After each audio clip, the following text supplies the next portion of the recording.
Congratulations on this victory, staying alive still in the battle for bronze. Ano masasabi mo sa naging performance mo? Well, at first, medyo unstable yung namin, first unit na hindi ganun nagmamaterialize yung galawan ng namin. So, yun na. Nagbalasa na kami ng tao. So, talagang literal na balasa, 2 tao na kami ng bilag namin. Para at least, kailangan namin sumubok na bigyan ng magandang playing time yung mga nasa mga second unit namin. So, ang maganda naman, talagang maganda rin yung ginalaw nila. So, very thankful kami, at least maganda yung report na sila naman ang nasandalan ng mga main gunner namin. So, yun. Talagang parang diesel pa rin yung team. Siyempre, very memorable itong panalo na ito. Kasi nga, at least bago matapos yung semifinals, bago mag-champion kung sino man naman nanalo dyan. O kung may extend pa ng game 3, naka-ready kami, at least nanalo kami. So yun naman ang maganda. So, maganda. At yun lang, talagang at least nakatingin na panalo ngayong yung top 4.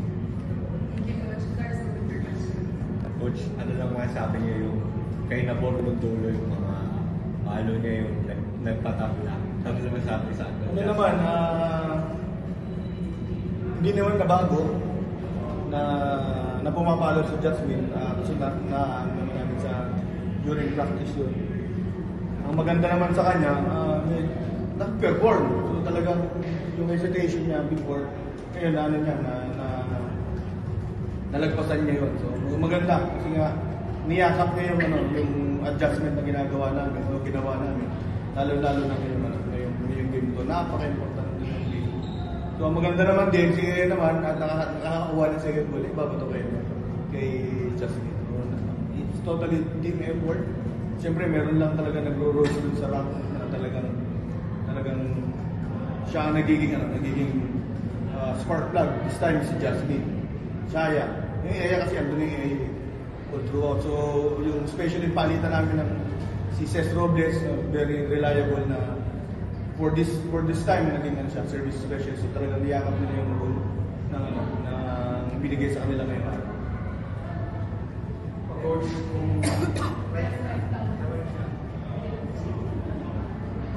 kung ito man po yung end na po of your conference, ano lang masasabi niyo sa naging program ng Cherry na wala yung magdalo? Kaya po kayo masasabi reference na natin yung first one. Alam namin yung validation na talagang kaya namin i-perform yung mga ganitong klase ng laro. Talaga may mga times lang na talagang out ng game. So ang talagang pinakamaganda nito, we finish with the high note, whatever the result. Mamaya, kung mayroong game 3D, naka-ready kami, at least next na namin yung series namin. Kung ano man, at least meron kami yung redemption ng team. Malaking pang-boost na moral namin. Sabi nga namin, pinag-uusapan namin dito, yung pride. Para at least ma-redeem na yung sarili nila. And syempre yung team namin, kasi pagdating dito sa semis, pakiramdam namin, binubugbog na kami.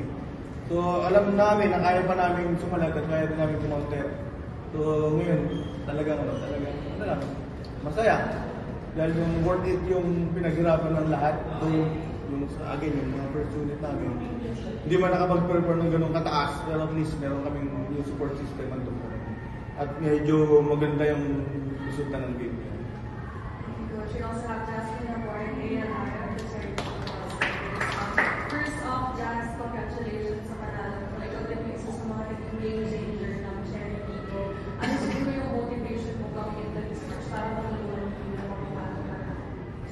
Siguro yung third set, ang ganda ng umpisa namin. So, nabago yung momentum sa loob. Tapos, mas nabubuhayan kami pag nakikita mo yung coaches na nagtitiwala, yung kahit nag-error. Parang sige lang, mabawi niya yan, gano'n. Tsaka yung kapit talaga sa isa't isa. Tapos yung every point na sinisigawan kami ni Aya nadadala. Lalo na ako kasi hindi naman talaga ako nag-celebrate kahit ako yung nakaka-point.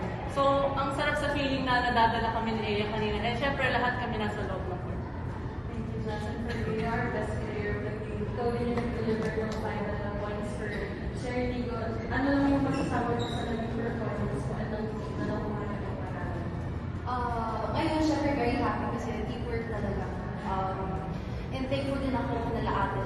coaches. Lalo na dun sa nagkaroon ng third set.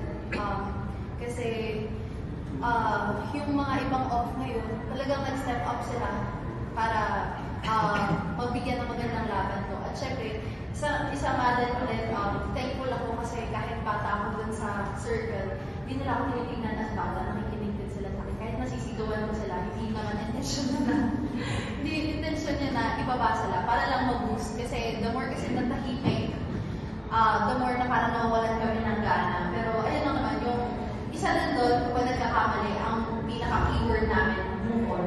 Lagi move on. Para ulit kami, move forward kami sa susunod na puntos na kaya namin gawin as a team. Okay, are there still questions for Coach? If Sige, not, Coach. thank you, Coach. Thank you. For Ea and Jasmine. Si Coach ko. Okay ka na. Coach, balik. Bye. Thank you, Coach. Bakit kami Mauuna nung si Sige, Coach nawakan eh. yung mga alas 4. Ayun, Jazz, nung mga dulo nga, ikaw yung nag-save ng match points. Ano lang yung naging mindset mo nun? Ano ko? Siguro lang kami, mas na, syempre sobrang buhay na kami ng fifth set, pero mas nabuhayan ako nung sinabi ni Coach Kung na ikaw ang papalo ha. So mas nakita ko yung tiwala niya sa akin na kahit sobrang crucial nung fifth set, mas nagtiwala siya sa akin na ako yung akatalo. Ayun. Ang iya, siguro naman kahit sa ilang conferences na so far, medyo hindi pa nalalim pa sa may Final Four. Pero gano'n ka-proud na every conference naman yung sa mga lumatagdag man ang nawawala, yung level of play pa rin sa crossovers. Mataas pa rin. I think we have din ang system nila coaches. At syempre sila ate talaga din naman yung nadala. Kasi ate dyan silang taon na to sa check. Pero kumbaga yung nadala ng first conference, yung nag-champion kayo. Kumbaga nandun lang din talaga yung mindset na hindi talaga susuko. Hanggang mataas yung bola. Ayan, nilaban natin. Lalo na nadala namin yung kanina from 35th. Ayun po. Ayun, siguro as part of yung starting lineup. Siguro ba ako confident ka na lang sa mga second steamers nyo na, Sorry po, hindi ko narinig ko. hindi, siguro as yung part ng starting six, how confident ka na lang din dun sa mga second steamers, yung mga nasa bench na, kumbaga, ikaw parang medyo may konting safety net ka na kung ikaw man yung may off game, alam mo meron, kumbaga mag-step up para sa iyo. Siyempre, masaya na may mga nahanda na ipaglaban ka din sa mga araw na hindi maganda yung pinapakita mo. Kasi siyempre, importante yan sa isang team. Ilang months na kami naglalaro, ilang months na din kami nagtitraining para sa conference na to. At siyempre, sino ba yung mga pwestuhan ko? Sila Ate Ara, sila Ate EJ, si Seth, lalo si Ate Shaira. Sobrang step up ni Ate Shaira, nakaka-proud din talaga. Kaya nga sabi ko, pag nakaka-point siya talagang malaking bagay, malaking pahinga. Kumbaga, kasi mas madaming nagiging options si Ate Justin. For Ea and Jazz, as of now, di ba natin sure kung makakaroon ba ng game or dito naman tapos. Sa ngayon, ano yung napipil ko regarding yung naging overall performance? Sobrang happy talaga kasi nilaban namin ng dulo. Ano man mangyari sa second game, at least uwi pa din kami masaya. So, bonus na rin kung magka-game 3 pa. Siyempre, mas magtatrabaho pa kami para may panalo pa yung last game. Yung work on talaga namin